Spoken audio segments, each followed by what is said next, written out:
चलिए अब इस चीज को समझते हैं। एकदम लॉजिकल चीज है।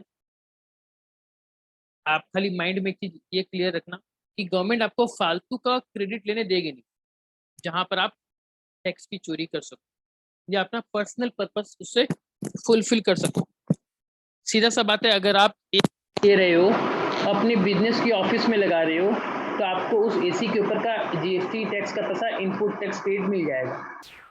सेम एसी सेम ब्रांड की सेम उतनी ही कीमत की एसी आप अपने घर में अपने रूम में लगाओगे तो उस एसी के ऊपर जो इनपुट टैक्स क्रेडिट होना चाहिए वो आपको नहीं मिलेगा। सीधा सा बात है। बिजनेस में यूज कर रहे हो इनपुट टैक्स क्रेडिट मिलेगा, नॉन बिजनेस के लिए है इनपुट टैक्स क्रेडिट नहीं मिलेगा। ये सारा डिस्कशन हम ऑलरेडी प्रीवियस क्लास में भी कर चुके हैं, फिर से अभी छोटा सा आपको मैंने एक रिमाइंडर दे दिया। तो चलिए स्टार्ट करते हैं। Paridhi limited is a registered manufacturer engaged in taxable supply of goods. जी हाँ, अभी तक देखिए बहुत इजी वाला आ रहा है, ये सिर्फ और सिर्फ टैक्सेबल सप्लाई कर रही है। आगे हम ऐसे भी क्वेश्चन देखेंगे जहां पर taxable as well as exempt वाला भी आए। तो उस केस में याद है आपको रूल 42 एंड 43 जो हमने देखा था, हम उसको भी पिक्चर में लेकर आएंगे। बट फिलहाल इसी वाला देखिए कि परिधि लिमिटेड एक रजिस्टर्ड मैन्युफैक्चरर है जो कि टैक्सेबल सप्लाई करती है गुड्स का। ठीक है, परिधि limited purchase the following goods during the month of January and provided the following information. ठीक है, जनवरी में उसने कुछ कुछ गुड्स का यूज किया, परचेज किया और उसके बारे में सारी जानकारी आपको यहाँ पर दे दी गई है। सारी ये क्या है, इनवर्ड सप्लाई है और ये उसके ऊपर का जीएसटी पेमेंट कितना उसने किया है। देखिए, capital goods purchase on which depreciation has been taken on full value including input tax credit thereon 15,000 रुपये। देखिए, अगर आपको याद हो तो हमने ये डिस्कस किया था हमारी प्रीवियस क्लास में कि अगर कोई भी कैपिटल गुड्स हो जिसके ऊपर अगर आपने डेप्रिसिएशन क्लेम किया है इंक्लूडिंग जीएसटी तो उसके ऊपर का इनपुट टैक्स क्रेडिट आपको नहीं मिलेगा। याद आया आपको? तो ये तो आपका जीएसटी भले आपने पेमेंट किया हो लेकिन इसका इनपुट टैक्स क्रेडिट आपको नहीं मिलने वाला। उसके बाद goods purchase from Rupesh enterprises. Rupesh enterprises send the invoice in the month of January but goods were received in the month of April. तो देखिए, इनपुट यहाँ पर भी एक अच्छी सिचुएशन आ गई। यहाँ पर क्या गया कि आपको इनपुट लेने के लिए क्या क्या चाहिए, इनवॉइस भी चाहिए प्लस गुड्स का रिसीव होना भी जरूरी है। तो इनवॉइस तो मिल गई जनवरी में लेकिन गुड्स कब मिला, अप्रैल में। तो मुझे बताइए कौन से महीने में दोनों कंडीशन फुलफिल हुई, अप्रैल में। तो इनपुट कब ले पाएगा वो, अप्रैल में। तो जनवरी महीने में इसका इनपुट मिलेगा क्या, नहीं मिलेगा, इसका भी नहीं मिलेगा, इसका भी नहीं मिलेगा। Car purchase for making further supply of such car. ठीक है, आप कार परचेज कर रहे हो, क्या इंटेंशन है आपका, फर्दर सप्लाई करोगे, आगे उस कार को आप बेच दोगे, तो यस इनपुट टैक्स क्रेडिट मिलना चाहिए। लेकिन such car is destroyed in accident while being used for test drive by potential customer। वो गाड़ी आपने इनपुट ले लिया था और वो गाड़ी आपकी एक्सीडेंट में डिस्ट्रॉय हो गई। तो आपको याद होगा हमने पढ़ा था कि अगर कोई भी गुड्स आपका डिस्ट्रॉय हो जाए, चोरी हो जाए, लॉस्ट हो जाए तो उसके ऊपर का इनपुट टैक्स क्रेडिट आपको फिर और नहीं मिलेगा, आपको उसको रिवर्सल करना पड़ जाएगा। तो ये भी आपका जेब से गेव नहीं मिलने वाला। Goods used for setting up telecommunication towers being immobile property। आपने एक इमोबाइल प्रॉपर्टी बनाया टेलीकम्युनिकेशन टावर का। यहाँ पर अगर आपको याद है तो इमोबाइल प्रॉपर्टी के ऊपर आपको आईटीसी नहीं मिलता, सिर्फ और सिर्फ प्लांट एंड मशीनरी के ऊपर मिलता है। उसके बाद goods purchase from Sumo limited, इसका full payment has been made by Paridhi limited to Sumo limited against such supply. इसमें क्या किया, सारा पैसा दे दिया but tax has been deposited by Sumo limited in April. But Sumo limited ने tax कब जमा किया, अप्रैल महीने में किया। आपको याद है कंडीशन इनपुट लेने की, आप इनपुट तभी ले पाओगे जब वो टैक्स का पैसा पेमेंट एक्चुअल में हो जाएगा। Now truck purchase for delivery of output goods, आप आपका आउटपुट गुड्स का डिलीवरी करने के लिए ट्रक खरीद रहे हो तो यस ये भले ही व्हीकल है लेकिन यहाँ पर इंटेंशन क्या है, यूज इन बिजनेस, आप बिजनेस में यूज कर रहे हो तो इसका इनपुट टैक्स क्रेडिट आपको मिलेगा। आगे कह रही है determine the amount of input tax credit available, आपको बताना है कि आपके पास आईटीसी कितना अवेलेबल होगा while filing the 3B for the month of January। जनवरी महीने का जब आप जीएसटी 3B फाइल करोगे तो आपके पास कितना इनपुट टैक्स रेट होना चाहिए वो आपको बताना है। साथ ही साथ आपको नेसेसरी एक्सप्लेनेशन भी देनी है कि हम ये जो ट्रीटमेंट कर रहे हैं भैया, इसको पैसा नहीं लेना, इसको नहीं लेना, इसको लेना है। ये सब जो भी आप दोगे ना, उसका आपको एक्सप्लेनेशन देना पड़ेगा कि अगर कैसे कर रहे हो, कौन सा सेक्शन या कौन सा रूल ऐसे कहता है आपको करने के लिए, वो भी आपको बताना है। साथ ही साथ क्या कह रहा है ये, you may assume that all the necessary conditions for availing the ITC have been complied with। बाकी सारी compliances जो भी होनी चाहिए वो सारी फुलफिल हुई है, आप ऐसे एज्यूम कर लो और उसके हिसाब से अपना आंसर दे दो। अच्छा क्वेश्चन है, देखिए computation of ITC available with परिधि लिमिटेड इन जनवरी। सबसे पहला बात आता है कैपिटल गुड्स का, तो इसमें हमने पहले डिस्कस कर लिया था, since depreciation has been claimed on the tax component of the value of the capital goods, ITC of such tax cannot be availed in terms of section 16 of the CGST Act।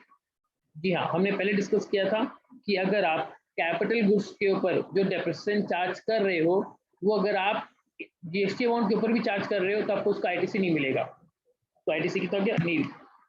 देखिए आपको शायद समझ में नहीं आएगा, but एक छोटा सा एग्जांपल लेकर आपको वापस से याद दिलाता हूँ।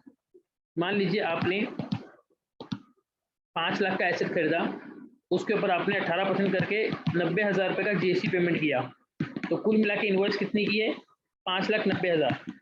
तो अगर आप GST का ITC लेते हो, this is the GST amount, अगर आप इसका इनपुट टैक्स क्रेडिट क्लेम करते हो तो आपको कॉस्टिंग कितने की पड़ी, सिर्फ 5 लाख की। तो आप डेप्रिसिएशन किसके ऊपर चार्ज करोगे, इस 5 लाख के ऊपर। यानी कि मान लो अगर 10% डेप्रिसिएशन रेट है तो कितना हो गया, 50,000 रुपये। आई होप बात क्लियर है। सीन 2 ये क्या कह रहा है कि आपने इस वाले अमाउंट के ऊपर क्लेम कर लिया, मतलब 5,90,000 के ऊपर 10% आपने 59,000 डेप्रिसिएशन क्लेम कर लिया। तो गौर से देखिए ये जो डेप्रिसिएशन है इसके अंदर ये 90,000 का 10% भी इंक्लूड है, मतलब GST कंपोनेंट भी इसमें इंक्लूड है। आपने GST के ऊपर भी डेप्रिसिएशन क्लेम कर लिया। तो सोच कर देखिए, पहले आपने इनपुट यहाँ पर लेके बेनिफिट कर लिया, प्लस यहाँ पर आप खर्चा, डेप्रिसिएशन तो खर्चा ही तो हुआ, अब खर्चा ज्यादा दिखाकर अपना प्रॉफिट और कम करोगे, सरकार को टैक्स कम दोगे, तो सरकार बोलती है ऐसे तो आप हमको दोनों तरफ से थप्पड़ मारोगे, तो ये नहीं चलेगा। अगर आप डेप्रिसिएशन क्लेम करोगे इस टोटल इनवॉइस वैल्यू के ऊपर तो आपको GST नहीं मिलेगा। लेकिन अगर आप GST क्लेम कर रहे हो किसके ऊपर, सिर्फ और सिर्फ ये फाइनल जो अमाउंट है आपका बेसिक प्राइस उसके ऊपर, तो आपको ITC मिल जाएगा। This is the concept. उम्मीद है आपको अब ये समझ में आ गया होगा। फिर आगे क्या कहता है देखिए, आपने रुपेश एंटरप्राइज से जो परचेज किया था उसका भी आपको ITC अवेल नहीं होगा। क्यों नहीं होगा, क्योंकि इनवॉइस है जनवरी की और गुड्स मिले कब, अप्रैल महीने में, तो ITC कब लोगे आप, अप्रैल महीने में। Therefore ITC thereon can be avail in April. दोनों कंडीशन अप्रैल महीने में फुलफिल हो रही है ना, इनवॉइस भी और गुड्स रिसीव भी। तो अप्रैल में आप उसका ITC लेना, जनवरी महीने में आपको उसका ITC नहीं मिलेगा। इस तरीके से हम उसको लिखकर एक्सप्लेन भी कर देंगे। तो ITC कितना गया, नील। उसके बाद car purchase for making further supply, सिर्फ इतना ही पढ़ें तब तो भैया ITC पूरा मिलना चाहिए था, लेकिन वो कार तो डिस्ट्रॉय हो गई। तो GST के प्रोविजन क्या कहते हैं, अगर इनपुट लिया हुआ कोई भी गुड्स अगर डिस्ट्रॉय हो जाए तो आपको उसका GST रिवर्सल करना पड़ेगा या आपको उसका इनपुट नहीं मिलेगा। तो दो ITC on motor vehicle use for further supply of such vehicle is not block, ये ब्लॉक नहीं है, आप इसका इनपुट ले सकते हो। लेकिन किंतु परंतु बंधु ITC ऑन गुड्स डिस्ट्रॉयड, जी हाँ, गुड्स डिस्ट्रॉयड के ऊपर जो ITC है वो आपका ब्लॉक किया गया है। For whichever reason is block, वो जब कोई भी कारण से आपका डिस्ट्रॉय हो वो आपका ब्लॉक किया गया है, तो हेंस यहाँ पर भी इसका क्रेडिट आपको नहीं मिलेगा। चौथा नंबर हमने देखा था क्या, कि goods use for setting telecommunication tower, यानी कि इमूवेबल प्रॉपर्टी अगर आप उसमें लगा रहे हो तो आपको कोई भी इनपुट नहीं मिलेगा। तो देखिए ITC on goods use by a taxable person for construction of immovable property on his own account is block. जी हाँ, ये भी ब्लॉक क्रेडिट है, आपको इसके ऊपर का इनपुट नहीं मिलेगा। भले ही इवन दो आप उस गुड्स को यूज कर रहे होगे आपके बिजनेस में, फिर भी हम आपको उसका क्रेडिट नहीं देंगे, जो सेक्शन 17 सबसेक्शन 5 आपको कह रहा था अंडर ब्लॉक क्रेडिट कंसेप्ट में, यहाँ पर भी आपका नील हो जाएगा। देन सुमो लिमिटेड वाला क्या कह रहा है, ये goods purchase from Sumo limited ITC can be claim provisionally. जी हाँ, ये कोड बहुत इंपॉर्टेंट है कि आप ITC क्लेम कर सकते हो प्रोविजनली बेसिस पे इन जनवरी महीने itself, since all the conditions necessary for availing the same have been complied with, However, the claim will get confirmed only when the tax charge in respect of such supply has been actually paid to the government. जी हाँ, जैसे मैं आपको बोल रहा था कि आपको ये नहीं मिलेगा, एक्चुअली ये मिलेगा लेकिन प्रोविजनली बेसिस, यहाँ पर जब मैं डिस्कस कर रहा था, ये आपको मिलेगा लेकिन प्रोविजनली बेसिस पे मिलेगा। कंफर्म कब होगा? जब ये आपका अप्रैल महीने में पेमेंट हो जाएगा तो आपका कंफर्म हो गया, तो कोई दिक्कत नहीं। उसके बाद लास्ट वाला, ट्रक जो आपने परचेस किया गुड्स की डिलीवरी के लिए, यहाँ पर क्या बोल रहा है, ये ब्लॉक क्रेडिट में नहीं आएगा बिकॉज आप इसको बिजनेस के लिए यूज कर रहे हो, तो इसके ऊपर पूरा का पूरा 80,000 का आपको इनपुट टैक्स मिलेगा। तो टोटल कितना मिलेगा आपको? 90,000 आपको मिलेगा 90,000 का। तो बताइए इस क्वेश्चन में कहीं आपको डाउट है?